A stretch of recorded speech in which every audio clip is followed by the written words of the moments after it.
Assalamualaikum warahmatullahi wabarakatuh. Nama saya Salma Salsabila Udri dari Universitas Yarsi, Fakultas Ekonomi dan Bisnis, jurusan Akuntansi. Jadi di sini saya akan menjelaskan mengenai penyembuhan uji asumsi klasik. Penyembuhan data pada uji autokorelasi atau data teridentifikasi terdapat gejala autokorelasi. Pengujian autokorelasi, menurut Ghazali, ada beberapa pengujian yang dapat dilakukan seperti uji Darwin-Watson, uji statistik Key, Box-Pierce, dan Jung-Box, serta uji Rantes. Uji autokorelasi bertujuan untuk menguji apakah dalam model regresi ditemukan adanya korelasi antar variabel pengganggu atau residual pada periode T dengan kesalahan pengganggu pada periode T1 sebelumnya. Jika terjadi korelasi atau antar variabel pengganggu, maka hal tersebut dikatakan adanya masalah autokorelasi. Dasar pengambilan keputusan dalam uji autokorelasi Durbin-Watson. Metode pengujian yang sering digunakan dalam penelitian skripsi kuantitatif adalah dengan uji Durbin-Watson atau uji Dewey dengan ketentuan atau dasar pengambilan keputusan sebagai berikut. Jika D lebih kecil dari DL atau lebih besar dari 4 dikurang DL, maka H0 ditolak yang berarti terdapat autokorelasi. Jika D terletak antara DU dan 4 dikurang DU, maka H0 diterima yang berarti tidak ada autokorelasi. Lalu jika D terletak antara DL dan DU atau di antara 4 dikurang DU dan 4 dikurang DL, maka tidak menghasilkan kesimpulan yang pasti. Kelemahan pengujian autokorelasi pada uji Durbin-Watson. Uji Durbin-Watson mempunyai kelemahan yakni jika nilai Durbin-Watson terletak antara DL dan DU atau di antara 4 dikurang DU dan 4 dikurang DL, maka tidak menghasilkan kesimpulan yang pasti apakah terjadi gejala autokorelasi atau tidak. Jika demikian adanya, maka alternatif yang baik untuk mengatasi masalah autokorelasi ini adalah dengan menggunakan metode lain seperti uji Rantes. Faktor-faktor lain terjadi gejala autokorelasi adalah sebagai berikut. 1. Adanya kesalahan dalam pembentukan model regresi. Yang kedua, tidak memasukkan variabel yang penting dalam model regresi. Ketiga, memanipulasi data. Dan yang keempat, menggunakan data yang tidak empiris. Uji Rantes merupakan bagian dari statistik non-parametrik yang dapat digunakan untuk menguji apakah antar residual terdapat korelasi yang tinggi. Dasar pengambilan keputusan dalam uji Rantes, jika sigtutel lebih kecil dari 0,05, maka terdapat gejala autokorelasi. Sebaliknya, jika nilai sigtutel lebih besar dari 0,05, maka tidak terdapat gejala autokorelasi. Penyembuhan data pada uji heteroskedastisitas atau data teridentifikasi terdapat gejala heteroskedastisitas. Solusi alternatif untuk mengatasi gejala heteroskedastisitas dalam model regresi. Dalam kasus pengujian heteroskedastisitas dengan uji Glatzer, sering terdapat gejala heteroskedastisitas. Berikut ini cara yang perlu dilakukan agar model regresi terbebas dari gejala heteroskedastisitas. Pertama, melakukan alternatif pengujian lain untuk mendeteksi ada atau tidaknya gejala heteroskedastisitas, seperti uji heteroskedastisitas dengan grafik scatter plot, uji Park, dan uji White. Melakukan transformasi data penelitian seperti LN, log10, LAC, dan lain-lain. Melakukan outlier terhadap data yang ekstrim atau jika diperlukan, maka kita boleh menambahkan sampel baru supaya sebaran data menjadi lebih bervariasi atau beragam. Kita akan melakukan pengujian Durbin-Watson dengan cara klik analyze, regression, dan linear.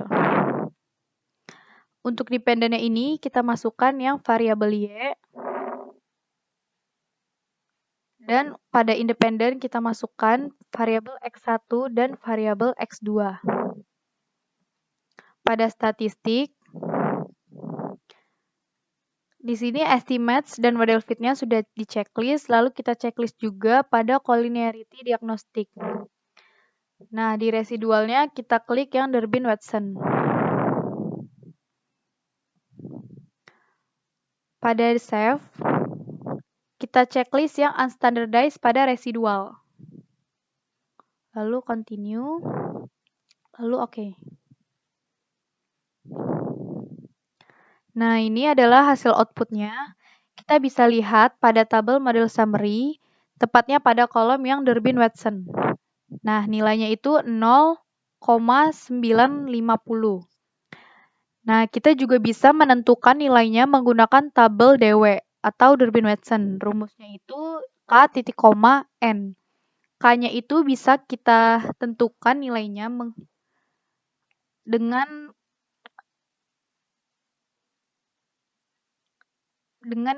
independen, maksudnya K-nya itu bisa kita lihat pada independen, yang mana variabel independennya itu kan ada 2, yaitu X1 dan X2.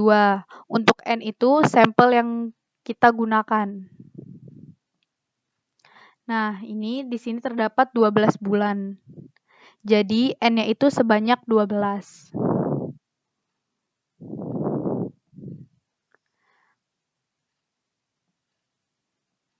Kita buka tabel DW-nya.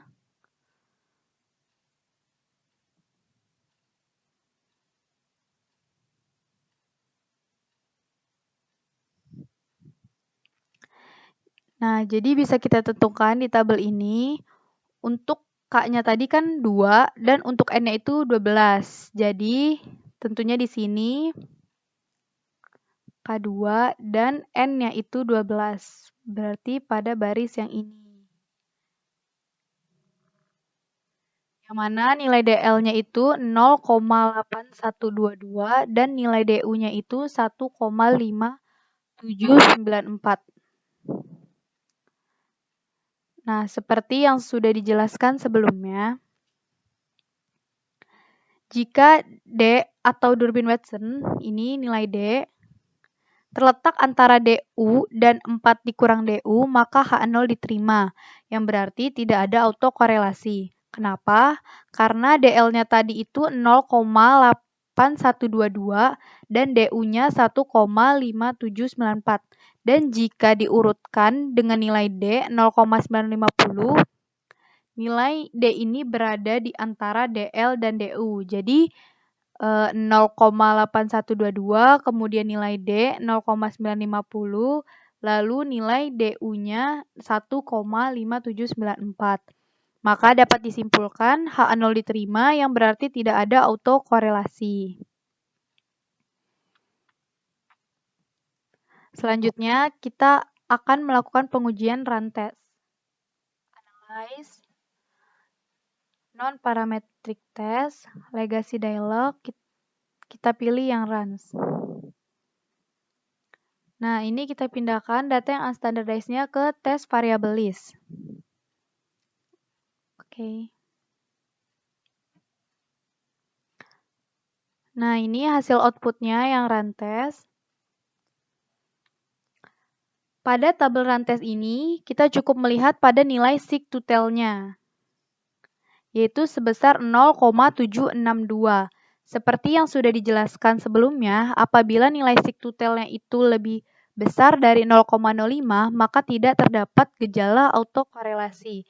Karena 0,762 ini lebih besar dari 0,05, tentunya tidak terdapat gejala autokorelasi.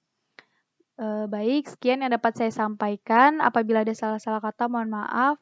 Terima kasih atas waktunya. Wassalamualaikum warahmatullahi wabarakatuh.